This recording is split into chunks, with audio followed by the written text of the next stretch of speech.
ویاگرا آخر ہے کیا؟ یہ ایک جنسی مسئلہ ہے۔ کیا یہ واقعی مردانہ کمزوری کا علاج ہے؟ کچھ لوگ اسے مردانگی کا شارٹ کٹ سمجھتے ہیں۔ جلد انزال ہو جانے میں بھی کام کرتی ہے؟ اس کا جواب صرف ایک لفظ ہے: نہیں۔ ویاگرا کوئی جادو نہیں۔ مردانگی شور مچانے سے ثابت نہیں ہوتی۔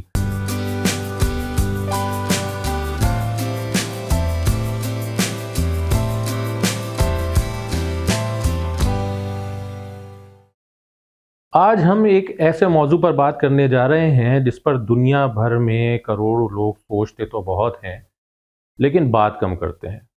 ایک ایسا مسئلہ جو صرف جسمانی نہیں ہوتا بلکہ انسان کے اعتماد، اس کی ازدواجی زندگی، اس کے ذہنی سکون اور بعض اوقات اس کی پوری شخصیت کو ہلا کر رکھ دیتا ہے۔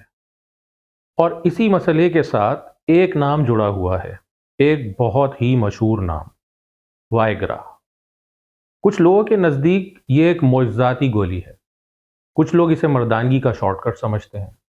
کچھ لوگ اسے صرف اشتہارات کی چیز سمجھتے ہیں، اور کچھ ایسے بھی ہیں جو دل میں سوال رکھتے ہیں مگر زبان پر نہیں لاتے۔ ویاگرا آخر ہے کیا؟ یہ کن لوگوں کے لیے ہے؟ یہ کب لینی چاہیے؟ کتنی لینی چاہیے؟ کیا یہ واقعی مردانہ کمزوری کا علاج ہے؟ کیا یہ پری میچور ایجیکولیشن یعنی کہ جلد انزال ہو جانے میں بھی کام کرتی ہے؟ کیا اسے ہر شخص استعمال کر سکتا ہے؟ اور سب سے اہم بات، کیا یہ فائدے سے زیادہ نقصان بھی دے سکتی ہے؟ آج کی اس ویڈیو میں ہم ویاگرا کے بارے میں پوری تفصیل سے بات کریں گے، آسان زبان میں، سیدھی زبان میں اور ایسی زبان میں جو ہر شخص سمجھ سکے۔ سب سے پہلے ایک بہت ہی بنیادی بات سمجھ لیجیے کہ ویاگرا کوئی جادو نہیں۔ یہ کوئی ایسی چیز نہیں کہ گولی لی اور سب کچھ خود بخود ٹھیک ہو گیا، اور نہ ہی یہ ہر مرد کے مسئلے کا حل ہے۔ ویاگرا کا اصل کام اریکٹائل ڈسفنکشن میں مدد دینا ہے، یعنی کہ عضو تناسل میں سختی لانا، یعنی ایسے مرد جنہیں عضو تناسل میں مطلوبہ سختی حاصل کرنے میں مشکل پیش آتی ہے، یا اگر سختی آ بھی جائے تو وہ برقرار نہیں رہتی۔ یہ وہ کیفیت ہے جسے عام زبان میں لوگ مردانہ کمزوری کہتے ہیں، حالانکہ ہر کمزوری ایک جیسی نہیں ہوتی۔ بعض لوگ خواہش رکھتے ہیں مگر اریکشن نہیں آتی، یعنی کہ سختی نہیں آتی۔ بعض لوگوں میں اریکشن آتی ہے لیکن برقرار نہیں رہتی۔ بعض لوگ stress, anxiety, sugar, high blood pressure, بڑھتی عمر، سگریٹ نوشی، موٹاپے یا دوسری بیماریوں کی وجہ سے اس مسئلے کا شکار ہو جاتے ہیں، اور کچھ لوگ ایسے بھی ہوتے ہیں جو اس مسئلے کو ماننے کے بجائے بس خاموشی سے اندر ہی اندر ٹوٹتے رہتے ہیں۔ اور سچ یہ ہے کہ جب یہ مسئلہ آتا ہے تو صرف جسم متاثر نہیں ہوتا، اعضاء بھی متاثر ہوتے ہیں، رشتہ بھی متاثر ہوتا ہے، ذہن بھی متاثر ہوتا ہے، کیونکہ یہ ایک جنسی مسئلہ ہے۔ اور بعض اوقات ایسا بھی ہوتا ہے کہ شخص خود کو ناکام سمجھنے لگتا ہے۔ اب سوال یہ ہے کہ ویاگرا جسم میں کرتی کیا ہے؟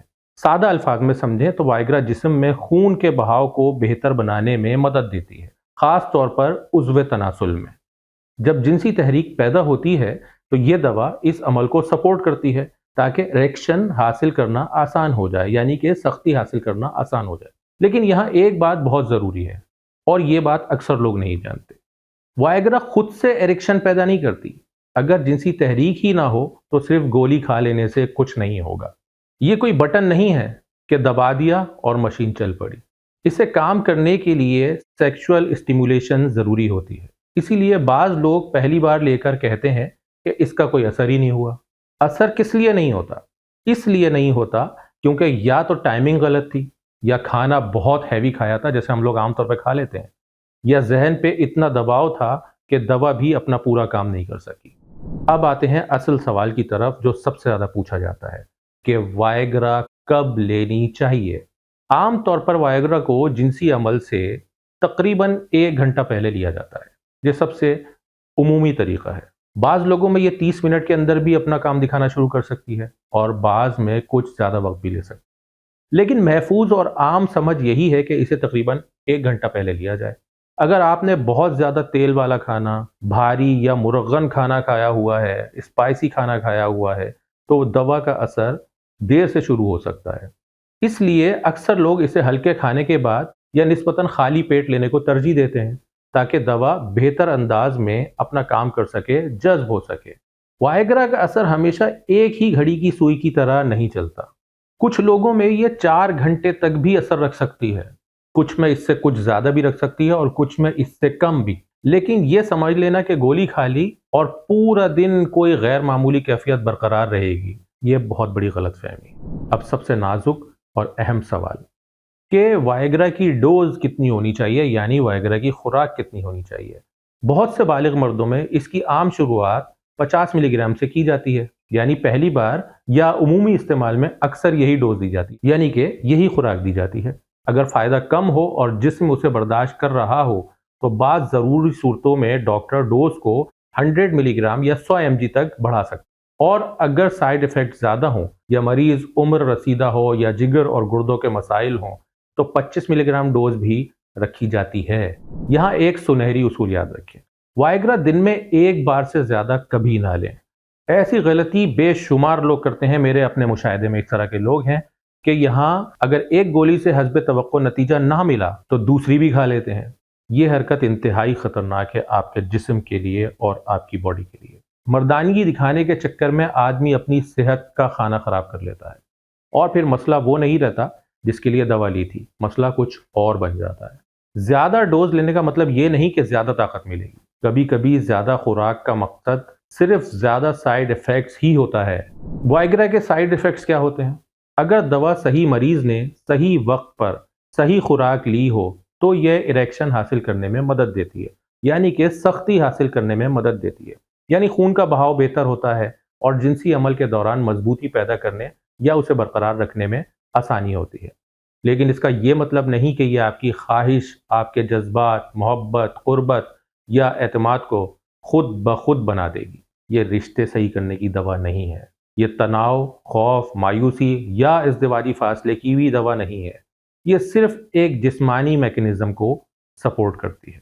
अगर मसला ज़हनी दबाव यानी कि रिलेशनशिप बेस्ड है या हार्मोन्स का है या बीमारी कहीं और है तो फिर सिर्फ वायग्रा हर चीज़ नहीं संभाल सकती। अब आते हैं एक बहुत ही हसास मौजू की तरफ, प्रीमेच्योर इजैकुलेशन यानी कि जल्द इंजाल हो जाना, जिसको कहते हैं कि जल्दी फारिग हो जाना। इसमें वायग्रा का क्या किरदार है? यही वो हिस्सा है जहां सबसे ज़्यादा कन्फ्यूजन पाई जाती है। बहुत से लोग समझते हैं कि वायग्रा जल्द इंजाल से बचने की भी बाकायदा दवा है, लेकिन हकीकत यह है कि वायग्रा का बुनियादी इस्तेमाल प्रीमेच्योर इजैकुलेशन के लिए बिल्कुल भी नहीं है। इसका असल इस्तेमाल इरेक्टाइल डिस्फंक्शन के लिए है, यानी कि उज़्व तनासुल में सख्ती लाने के लिए। हाँ, कुछ हालात में ऐसा हो सकता है कि एक शख्स को इरेक्शन की कमजोरी भी हो और जल्द इंजाल का मसला भी। ऐसे में वायग्रा बिल वास्ता मदद कर सकती है, बिला वास्ता नहीं, यानी कि इनडायरेक्टली मदद हो सकती है। क्योंकि जब इरेक्शन बेहतर होती है तो एंग्जाइटी कम हो सकती है, कॉन्फिडेंस बढ़ सकता है और ओवरऑल परफॉर्मेंस भी बेहतर महसूस हो सकती है। लेकिन अगर किसी शख्स को सिर्फ जल्द इंजाल का मसला हो और इरेक्शन बिल्कुल नॉर्मल हो तो फिर वायग्रा को इस मसले का मुकम्मल या असल इलाज समझना बिल्कुल गलत होगा। इसलिए अगर कोई शख्स हर सेक्सुअल प्रॉब्लम के लिए एक ही गोली को उसका हल समझ रहा है तो इससे बड़ी गलतफहमी और कोई नहीं। एक और सवाल जो सबसे ज़्यादा पूछा जाता है कि वायग्रा के साइड इफ़ेक्ट्स क्या हैं? वायग्रा के कुछ आम साइड इफ़ेक्ट्स हैं और कुछ ख़तरनाक भी हो सकते हैं। आम साइड इफ़ेक्ट्स में शामिल हो सकते हैं जैसे कि सर दर्द होना, चेहरे पर गर्मी या लाली का आ जाना, नाक का बंद हो जाना, मैदे में जलन या बदहज़मी कुछ मरीज़ों में भी देखी जाती है। कुछ मरीज़ों में चक्कर भी आ सकते हैं। नज़र में हल्की हल्की धुंधलाहट, रोशनी से थोड़ी सी सेंसिटिविटी यानी कि हसासियत या कभी कभी विजन में नीलगू सा फ़र्क महसूस होना। बाज़ लोगों को पट्ठों में दर्द या जिस्म में अजीब सी बेआरामी भी महसूस होती देखी गई है। अक्सर केसेस में ये साइड इफ़ेक्ट्स हल्के हल्के होते हैं और निकल जाते हैं, गुजर जाते हैं। लेकिन हर जिस्म, हर बॉडी एक जैसी नहीं होती, यानी कि हर किसी का एनाटॉमिकल स्ट्रक्चर एक जैसा नहीं होता। जो चीज़ एक आदमी के लिए मामूली हो वो दूसरे के लिए शदीद भी हो सकती है। इसके खतरनाक साइड इफ़ेक्ट्स कौन से हैं या कौन से हो सकते हैं? जैसे कि अगर वायग्रा लेने के बाद सीने में दर्द हो, बहुत शदीद चक्कर आने लगे, सांस लेने में दिक्कत महसूस होने लगे, बेहोशी जैसी कैफियत हो, अचानक नज़र आना कम हो जाए, अचानक समात मुतासिर हो यानी कि आपको सुनने में परेशानी हो, या इरेक्शन 4 घंटे से ज़्यादा बरकरार रहे तो ये कोई आम बात नहीं। ये वो सूरतें हैं जिन्हें नज़रअंदाज बिल्कुल नहीं करना चाहिए। ख़ास तौर पर अगर इरेक्शन बहुत देर तक बरकरार रहे और दर्द भी होने लगे तो ये इमरजेंसी की सूरत हाल है। इस सूरत में फ़ौरन इमरजेंसी में राब्ता करना चाहिए, यानी कि फ़ौरन तिब्बी इमदाद लेनी चाहिए। यहाँ बहादुरी नहीं दिखानी, यहाँ फ़ौरन डॉक्टर को दिखाना है। कौन लोग वाइग्रा इस्तेमाल कर सकते हैं? आम तौर पर वो बालिग मर्द जिन्हें इरेक्टाइल डिस्फंक्शन का मसला हो, यानी जिनके उज़्व में सख्ती ना आती हो, वो डॉक्टर के मशवरे से वाइग्रा इस्तेमाल कर सकते हैं। ख़ास तौर पर अगर मसला बार बार हो रहा हो, सिर्फ एक आध दफ़ा का वाक़या ना हो। लेकिन इरेक्टाइल डिस्फंक्शन की वजह जानना भी बहुत ज़्यादा ज़रूरी है कि ऐसा क्यों हो रहा है, क्योंकि बाज़ औक़ात ये सिर्फ सेक्शुअल इश्यूज़ नहीं होते, बल्कि जिस्म के अंदर किसी बड़ी बीमारी का भी इशारा हो सकता है, जैसे कि शुगर, जैसे कि ब्लड प्रेशर, जैसे कि दिल की बीमारी, मोटापा, हार्मोन्स की खराबी, नींद की कमी सबसे ज़्यादा इस पर असर डाल सकती है, ज़हनी दबाव या इसके अलावा कुछ और दवाएं, ये सब इरेक्टाइल डिस्फंक्शन की वजह बन सकते हैं। तो देखना ज़रूरी है कि इसमें से कौन सी वजह आपके अंदर मौजूद है। इसलिए सिर्फ गोली खाकर मसले को दबा देना ये कोई अक्लमंदी की बात नहीं। कभी कभी जिस्म हमें इशारे दे रहा होता है और हम इसके मुंह पर पर्दा डालने में लगे रहते हैं। कौन लोग वाइग्रा इस्तेमाल बिल्कुल नहीं कर सकते, ये हिस्सा बहुत ही अहम है। अगर कोई शख्स दिल के दर्द के लिए नाइट्रेट मेडिसिन लेता है, जैसे नाइट्रोग्लिसरीन, जिसे आप लोग एंजिसिड वगैरह भी कहते हैं, तो उसे वाइग्रा हरगिज़ इस्तेमाल नहीं करनी चाहिए। ये कंट्रीब्यूशन खतरनाक हद तक ब्लड प्रेशर को नीचे ला सकता है, गिरा सकता है। इसी तरह वो लोग जिन्हें हाल ही में हार्ट अटैक आया हो या दिल का दौरा पड़ा हो, हाल ही में कोई स्ट्रोक हुआ हो, शदीद लो ब्लड प्रेशर रहता हो, बहुत सीरियस हार्ट डिजीज़ हो, यानी कि दिल की बीमारी हो, शदीद जिगर की बीमारी हो, सिरोसिस की बीमारी हो, या कुछ ख़ास आँखों के अमराज में भी, इनमें भी वाइग्रा एहतियात या मुमानियत के साथ देखी जाती है। बल्कि मैं तो कहूँगा कि डॉक्टर के मशवरे के बगैर वाइग्रा बिल्कुल भी इस्तेमाल ना करें। इसी तरह जो लोग कुछ ख़ास ब्लड प्रेशर की दवाइयाँ या प्रोस्टेट की दवाई ले रहे होते हैं, उन्हें भी डॉक्टर की निगरानी के बगैर ये दवा बिल्कुल नहीं लेनी चाहिए। और सबसे अहम एक और बात, अगर आप पहले ही कई सारी दवाएं ले रहे हैं तो ये भी आजमा लेते हैं, ये वाला रवैया बिल्कुल ना आजमाएं, क्योंकि जिस्म आपकी लेबॉर्ट्री नहीं। एक और सवाल कि क्या सेहतमंद आदमी वाइग्रा ले सकता है? जी ले सकता है, लेकिन लेना चाहिए या नहीं, ये असल सवाल है।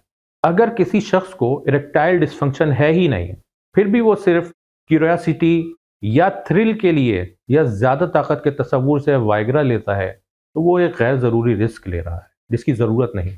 इससे एक नफ्सियाती आदत भी बन सकती है, यानी आहिस्ता आहिस्ता उस आदमी को लगने लगता है कि आप बगैर गोली के कुछ कर ही नहीं सकते, आपके लिए कुछ मुमकिन ही नहीं। और यही वो जगह है जहां दवा सहारा नहीं रहती, लाजमी बन जाती है, और ये एक ख़तरनाक तरीका है। आदमी जब अपनी नफ्सियात को लाजमी पर डाल दे तो फिर चलना भूल जाता है। क्या वाइग्रा बांझपन या इनफर्टिलिटी का इलाज है? इसका जवाब सिर्फ एक लफ्ज़ है, नहीं। ये इनफर्टिलिटी की दवा नहीं है, ये स्पर्म काउंट बढ़ाने की भी लाजमी दवा नहीं है, कोई गारंटी नहीं है। ये टेस्टोस्टेरोन बढ़ाने की दवा भी नहीं है, ये लिबिडो यानी कि यूनिवर्सल बूस्टर भी नहीं है। ये ख़ास तौर पर इरेक्शन के मसले में इस्तेमाल की जाने वाली दवा है, यानी कि सिर्फ और सिर्फ सख्ती लाने के लिए। अगर मसला कहीं और है तो इलाज भी कहीं और ही होगा। क्या अल्कोहल के साथ वाइग्रा ली जा सकती है? ये भी एक आम सवाल है। बाज़ लोग समझते हैं कि थोड़ी शराब और वाइग्रा मिलाकर असर दुगना हो जाएगा। ऐसा नहीं है। ज़्यादा अल्कोहल खुद इरेक्शन को ख़राब कर सकती है, ब्लड प्रेशर को मुतासिर कर सकती है और साइड इफ़ेक्ट्स को बढ़ा सकती है, यानी कि वाइग्रा के साइड इफ़ेक्ट्स बढ़ सकते हैं अल्कोहल के इस्तेमाल के साथ। इसलिए ये कंट्रीब्यूशन अक्लमंदी का काम नहीं। मुख्तसर ये कि जहाँ जिस्म पहले ही बैलेंस मांग रहा है, वहाँ आप और झटका दे दें, तो फिर शिकायत दवा से नहीं, अपने फैसले से करनी चाहिए। वाइग्रा लेने से पहले क्या सोचना चाहिए? आप अपने आप से चंद सवाल पूछें। क्या मसला वाकई बार बार हो रहा है? क्या ये सिर्फ एक वाकई दबाव का नतीजा तो नहीं? क्या आप शुगर या ब्लड प्रेशर या दिल के मरीज तो नहीं? क्या आप कोई और दवा तो नहीं ले रहे हैं जिसका ये इफेक्ट हो सकता है? क्या मसला इरेक्शन का है या प्रीमेच्योर इजैकुलेशन यानी कि जल्द फारिग हो जाने का? क्या मसला जिस्मानी है या जहनी दबाव? ये सवाल इसलिए भी ज़रूरी हैं क्योंकि हर सेक्सुअल इशू का जवाब वाइग्रा नहीं। तो दोस्तों, वाइग्रा एक मशहूर दवा है, मौसर दवा है, लेकिन वाइग्रा हर शख्स के लिए नहीं, हर मसले के लिए नहीं और हर हाल में भी नहीं। ये इरेक्टाइल डिस्फंक्शन में मदद देती है। ये इरेक्शन के मसले में एक इस्टेब्लिश ट्रीटमेंट है। इसे अमूमन 1 घंटा पहले लिया जाता है عام طور پر 50 ملی گرام سے 100 ملی گرام تک دی جاتی ہے، دن میں ایک بار سے زیادہ نہیں لینی چاہیے۔ یہ پریمیچور ایجیکولیشن کا یونیورسل علاج نہیں ہے اور کچھ لوگوں کے لیے یہ خطرناک بھی ثابت ہو سکتی ہے، خاص طور پر اگر وہ نائٹریٹ گلائسرین یعنی کہ اینٹاسڈ جیسے میں نے پہلے ذکر کیا وہ لے رہے ہوں یا بعض دوسری دوائیں لے رہے ہوں۔ سب سے اہم بات کیا ہے؟ وہ یہ ہے کہ صحت کے معاملات میں شرم نہیں، سمجھداری ہونی ضروری ہے۔ خاموشی سے ٹوٹنے سے بہتر ہے صحیح معلومات لی جائے۔ اندازوں پر چلنے سے بہتر ہے کہ ڈائگنوز کرائیں، تشخیص کرائیں اپنے مسائل کی، اور دوستوں کے مشورے پر جسم چلانے سے بہتر ہے ڈاکٹر کی نگرانی میں اپنے جسم کو چلائیں۔ مردانگی شور مچانے سے ثابت نہیں ہوتی، عقل مندی سے ثابت ہوتی ہے۔ میں امید کرتا ہوں کہ اس ویڈیو میں کی گئی باتیں آپ لوگ اپنے اپنے لائف اسٹائل میں شامل کریں گے۔ اگر ویڈیو اچھی لگی ہو تو اسے لائک کریں، دوسروں کے فائدے کے لیے شیئر کریں۔ چینل اگر سبسکرائب نہیں کیا تو کر لیں اور اپنی ہیلتھ کے مطابق کمنٹس میں مجھے بتائیں یا پھر واٹس ایپ کریں کہ آپ کے ساتھ صحت کے کیا مسائل ہیں۔ میں اپنی طرف سے پوری کوشش کروں گا کہ آپ کو آپ کے مسئلے کا صحیح جواب دوں۔ نادر ہیلتھ کلینک سے مجھے اجازت دیں۔ فی امان اللہ۔